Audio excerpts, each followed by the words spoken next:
பாபர் மசூதி இடிப்பின் போது கரசேவைக்கு ஆள் அனுப்பிய ஜெயலலிதாவிற்கு இஃப்தார் நிகழ்ச்சி நடத்த தகுதியில்லை என்று தமிழ்நாடு காங்கிரஸ் கமிட்டி தலைவர் EVKS இளங்கோவன் தெரிவித்தார். சென்னை கொளத்தூரில் இந்திய யூனியன் முஸ்லீம் லீக் சார்பில் நடைபெற்ற இஃப்தார் நிகழ்ச்சியில் பங்கேற்று பேசிய இளங்கோவன், ஆந்திராவில் முஸ்லீம்களுக்கு இடஒதுக்கீடு அளித்த போது அதற்கு எதிர்ப்பு தெரிவித்தவர் ஜெயலலிதா என்று குற்றம் சாட்டினார்.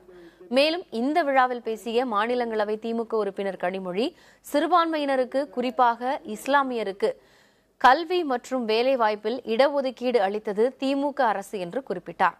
மத்தியிலும் மாநிலத்திலும் மதசார்பற்ற அரசு அமைய வேண்டும் என்றும் அவர் தெரிவித்தார். இந்த விழாவில் பேசிய இந்திய யூனியன் முஸ்லீம் லீக் மாநில தலைவர் காதர் மொஹிதீன், வருகிற சட்டமன்ற தேர்தலில் திமுக காங்கிரஸ் கூட்டணி அமைத்து போட்டியிடும் என்றும் வெற்றி பெற வேண்டும் என்றும் கூறினார்.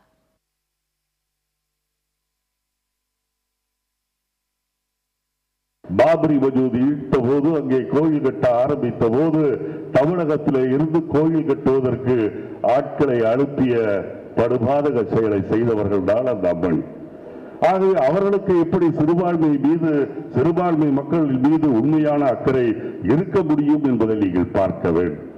எப்படி பாரதிய ஜனதா கட்சிக்கு மதவெறி இருக்கின்றதோ அதை விட 10 மடங்கு மதவெறி பிடித்தவர்கள் தான் தமிழ்நாட்டிலே இன்றைக்கு ஆட்சியை நடத்தி கொண்டிருப்பவர்கள் என்பதை நீங்கள் மறந்துவிடக் கூடாது.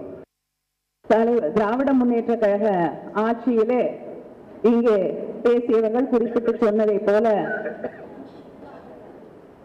மாணவர்களுக்காக மாணவிகளுக்காக 3.5% இடஒதுக்கீட்டை வழங்கி பல என்ஜினியர்களையும் மருத்துவர்களையும் உருவாக்கி காரணமாக இருந்த இயக்கம்தான் திராவிட முன்னேற்ற கழகம்.